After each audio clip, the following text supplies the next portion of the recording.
Welcome to the Learning Pines YouTube. We hope this video helps.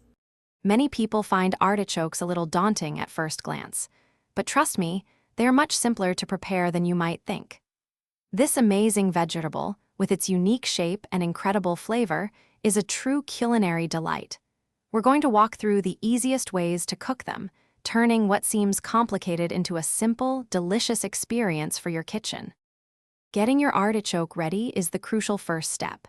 Begin by giving it a good rinse under cold water, making sure to get into all the nooks and crannies. Then, carefully cut off the pointy ends of the leaves using kitchen shears and trim the bottom of the stem. Don't forget to slice about an inch off the top, too, so it sits nicely when cooked. This simple prep work sets you up for success. Steaming is hands down the best method for a perfectly tender artichoke every time. Just place a steamer basket into a large pot with an inch or two of water, making sure the water doesn't touch the basket itself. Pop your prepared artichoke in, cover tightly, and steam for 20 to 45 minutes, or until a leaf easily pulls away. It's really that simple for a delicious result.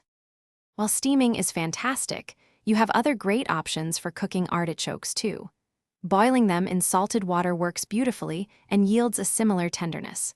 Or, for a richer flavor, try baking them. Simply wrap your prepared artichoke tightly in foil with a squeeze of lemon and a garlic clove, then bake it in the oven until soft. Each method offers its own unique way to enjoy this delightful vegetable. Now for the best part, enjoying your perfectly cooked artichoke. Carefully drain it and let it cool just a bit so it's comfortable to handle. To eat, simply pull off each leaf, dipping the fleshy, whiter end into your favorite sauce, then scraping off the tender part with your teeth. And remember, the grand finale is the incredibly tender artichoke heart at the very bottom, a true delicacy. Thanks for watching. Consider subscribing if we helped you.